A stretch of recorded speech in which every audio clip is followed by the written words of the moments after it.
bo ebrem ene yede anopa no sia kasie yede ebrawo kasie obati yanka e was Sompa 93.1 Sompa TV so adehia won kranza etie kasie bi e was Sompa kranza Sompa sunwane so omofa kasie bi enya asam keto akura ensem odi kasie mu akotre ne tofa bo ebini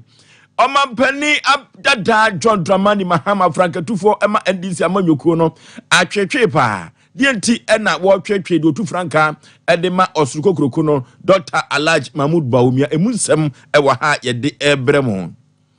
Mame Samira Bawumia wono ene ye second lady ema wo man na ne nto abo abo bo na asante mantema na asema wo kanyina ne se echise egu akwan so ede be mama enuti ema nto omobo ase aban no ba obeye sise kama pa na wode ama wo mo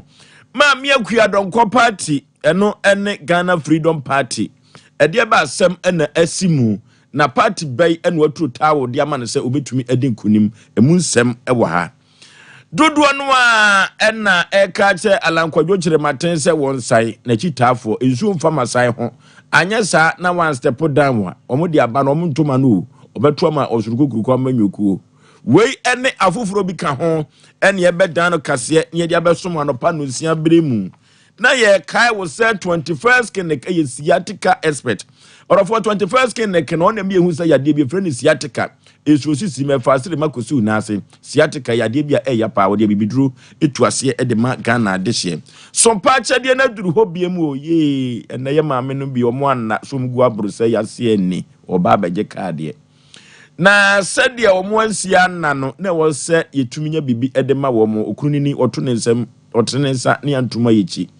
Yesu kiremu amo ena yenisuo eba ne sayonte yema ma kunafo ntoma enkodanya kemo mo paboa ne tade hye brunya yempemo anwati tomatoes ne sadi emma wom nom tumi ne dingu wom afuru so nsere se yesika from dia ne momo number no 0598 559802 0598 559802 yempesika kakra yemfa mo wom ebeboa pa orofo wom ena so yasene enene yatumi de kase ebrewo na ye san aka kire wo se esan se Sompa TV Sompa FM ye baba be free hanunti no enti aka kire wo se odiku da no risk canet na che se mawo ensan ye ne se obetumi anya Sompa na no eye new Sompa enti se wo risk canet no ebetumi aboa ama obetumi asa anya yen na wahwe Sompa ema akatuapa yenye bre na yentie kase ne mu ensemu Dr. Alhaji Mahmoud Bawumia ene Ghana ha oba digital man sa na amanfo frɛ no ene digitalization no de wode abapa emfie mpinu ene dunsia omoba ya ena habo oye na adwene se he sika yetua to paper so nyina da emma so ne wochena so ka ho woye sa no pepepe no a okọ habo a sabri ene omo sika se tam sika no enka ne kodidi amanfo botum ene de nam computer so Anya Dr. Alhaji Mahmoud Bawumia se ka computer sem pa de ne onfa computer sem eni agrokra efri se computer ne wom se nipa na etreten no ekere ne se wonye de nenso se ade bi kogusu a ne yie no edene uyi a ye be che se sika we uno wadi na ye nkoda nso de a o se ode yi gate aba kutoka international airport ro enya terminal 3 eho na o se yi gate no enya o de Ghana card ne kire so na bebie di amount ye asembe ni si adano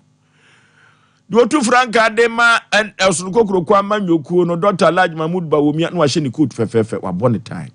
eno de Ghana card kire gate so taskala gate na emie eno ena John Dramani Mahama Frankatufo ma NDC amanyokuo no ze he enye adwumo emfa na fa emfa no ehia kande bi uni sa kande no eno na ade beda Ghana force emfa nto abama ode yi gate na emie odansem yo nyina di wa bra ukopiem ewo mpatom manso kwanta asante mantem ha obontoa na okachiro manfo ene ne ehura wohuru no anya asem keto akora se woba omaimu a na opentema electronic into ujinem na wode wo passport eto so etimi kan wo passport no na akase twam na bie gate no twam na saade no ewo airport bebre na mente se yediesi airport a omampenya na bede kire ekobia no ebi se eyade a airport biara omode to ho na Mr. Digital opeso biara hu so ya Mr. Digital odon kwa oja ni bibia say sa electronic gate no ko biara no ena ode ne Ghana card eto so gate say MBA ode atoso a gate say MBA enti propokasam ni American say the digital gates didn't open for the digital man. The digital gate did not open for the digital man. Naturally, say Ghana card no or the toso amfa. Chini gina wa gate na mie eno ena Franka tufo Emma ndisi amanyuko no John Dramani Mahama work no. Mami Samira Bawumia wano ena ye second lady Emma Omen. Na Dr. Alaj Mahmoud Bawumia ni chochuro mchono no. Ni roommate no ni bedmate esa no. Na ni kunu enam atifi no so enam anafo isan say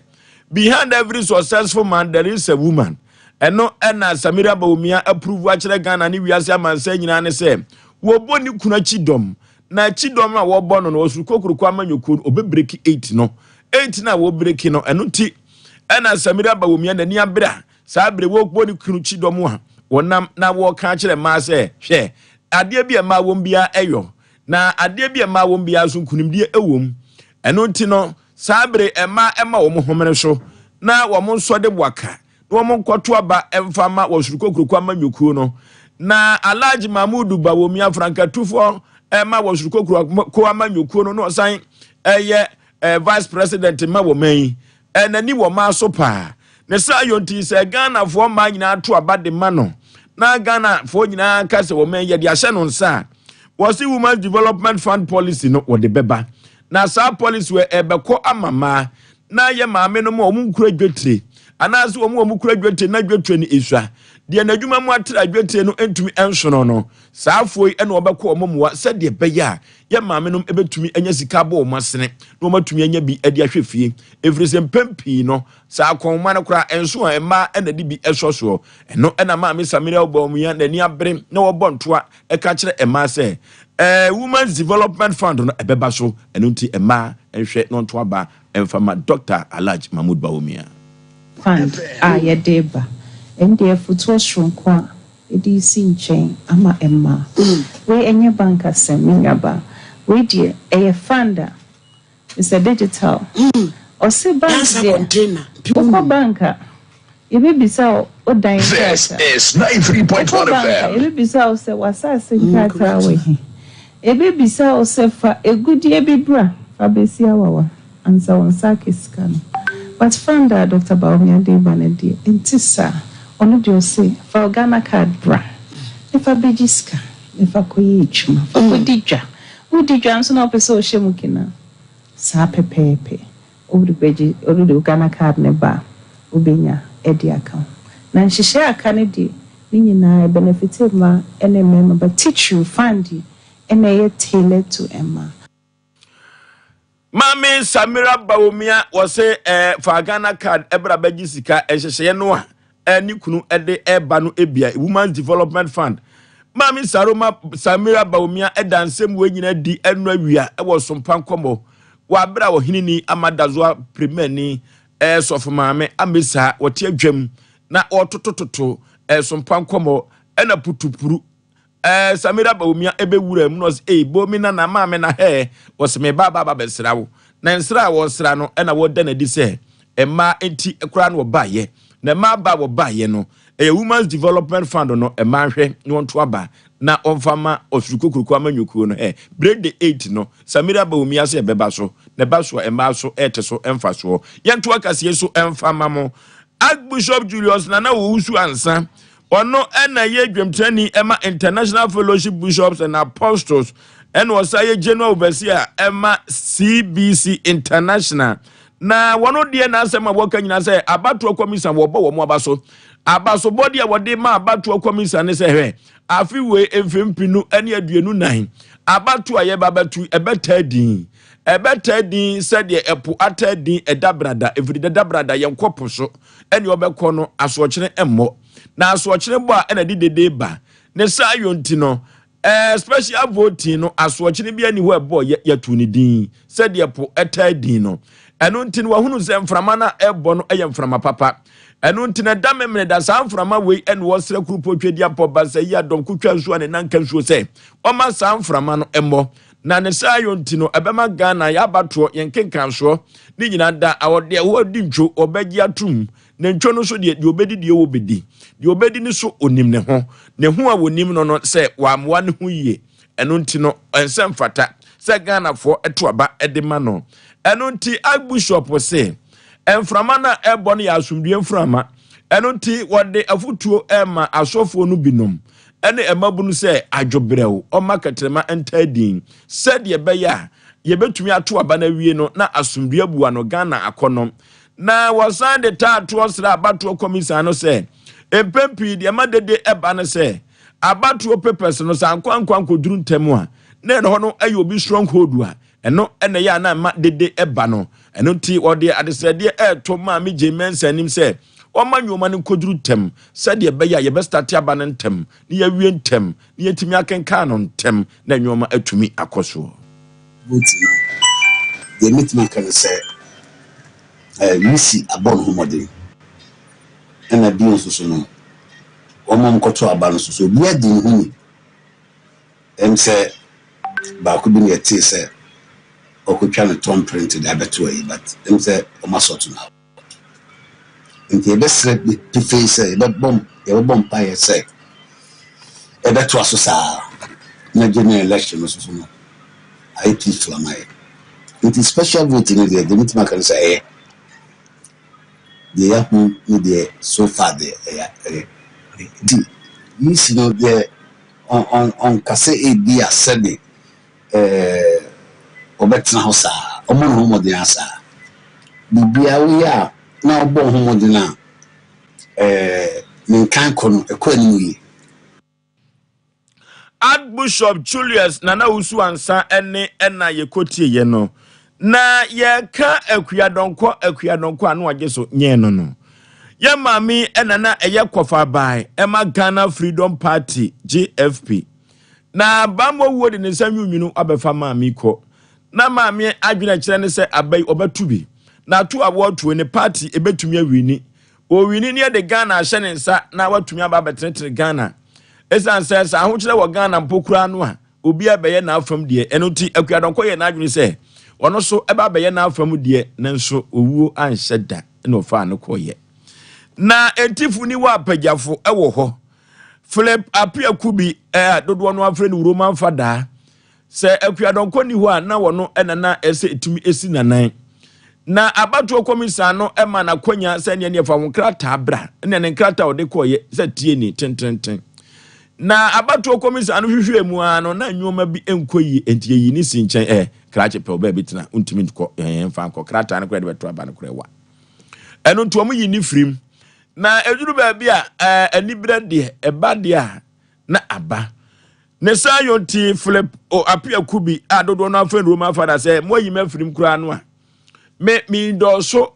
NDC amanyokuo no mo ena se ye ya makra no a omo tosu mienu ombetumi aba no mabetetre oman sa ena Freedom Party Apiakubi okaye eno ti se ye ka se pa de Freedom Party watu ni support say NDC amanyokuo no abatro no obedi nkuni party ne ko if say enyina enim oyeni esi yen party no so a onyankopon ewo on his own time obefre yen mame ekoye na obefre yen mame akọ no Ghana Freedom Party entumi ka se enu nti yen to aba ese to aba enti ye friend we ye media men amoye very important stakeholders of our political dispensation they say as the person chairman baby aye ko na the person e ka ewie say Ghana Freedom Party ye supporting the candidature of His Excellency John Dramani Mahama so obe winning about no meminida obe winning about no meminida na ye would GDA say obe winning about no so because yes supporters over 1.5 million supporters ayewo nationwide no close to 2 million supporters no omunjina ba be ka NDC who ama ama ye winning power Saturday no over 2 million no na percentage no say na mo check no point say ekoso so ama ne wan edi kurim NDC minim se bi omododo eduru saa de a eduru saa so de a ene omodi papa Ghana Freedom Party Philip Apia Kubi dodo na fen ruma fada ono ena true support de ama NDC chiriye ama nyoku no yanto akase ne so ala kwadwo kire maten enkani bi na odi ntintima pa ewo MPP ama nyoku nim na ene minister de uyubi obobo adwuma pa adwuma wo boye no na nya asem ketwa na duru baabi ana nipa waye onkotoku sambobe na ne waye wadwene se ote ho no wokọ wanim na wote ne ho no aya afafranto atade yedu ene dedemu na eduru baabi ana enipa abrabo no akoyese kutire bini no ye tuntum na ye fita enu nti ote ne ho free MPP amanyuku ni mu no MPP colors no so red blue and white wote ne ho no wase da bi media ye yellow enu nti saa aboa wosono no afafranto kura timisi ne ho owosono ho anu watu na chese osono achi aboa bi ani ho afafranto de se oda fom no osono eda ho so a wanhwe kro ni asase no ebeyam enu nti ala kwadwo kire maten sensem bi esi ye no ose aduru no so enu nti osukokroko emfa franka no mano no wuntu o mfa man nti yazebo mateme ho na wote ne ho no wo ye campaign a wo ye no ene ntu a wo bonu nya asem ketwa na wodi wani kire mfimfim mantem asem afiri ho ba ne se ensuo mfa masan ho ala kire matie ye ni wachi biem se wan resign ye nto aba emfa emma ho anu mu ena Anthony Ashmo Kobina woni samtrofo edisiamu ewo kumase ha na omudi nsiamu no ena odi ababa tu dwa se ala kire maten ye nto aba emfa ma no enne okira ka ho enu nti no omudi osukoko manyuku ena okoto aba dia ma no ye bufu ye na ye bo anjo enioma bebre so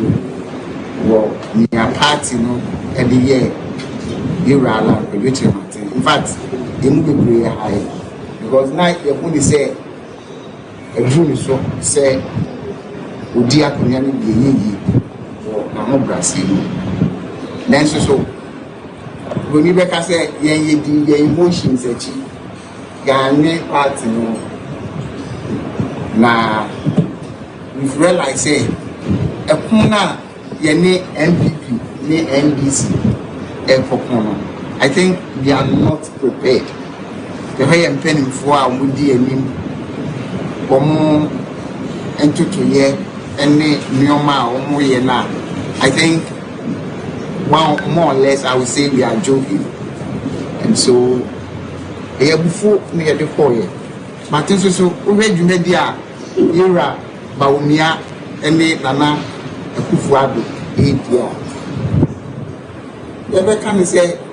e dwumadies from home say this will be on pen bread na on kase Ghana e kom Anunti supporters Emma Alanchre Martin Sabri omuso se wa resign ye true your support ye the amount of sukokruko amanyuko de free say wa wompe development ye ena obeto aba de ama alankwadwo kire Martin aha ena bre ebema ye de anopa no nsia kasie esi na de ochinchin fidie no ema ame no eye akosua somua menua ba no kuku a onansori obeba enche bia Safo Kantanka simprimu bema wani azuka omuni chinchin mfidie no ewo MC aho ede maame ekoba jasi simprimu ono ena twame ebe TV so na yeso di na omahene yadubu ache wobetoa so na wa mawiase nyina ache samufo eye asante ebo Benedict mi ameje bre ekenkan ede maamu edi ameje so eye oseya aboaji ofosu yemamu nyina mu netia adena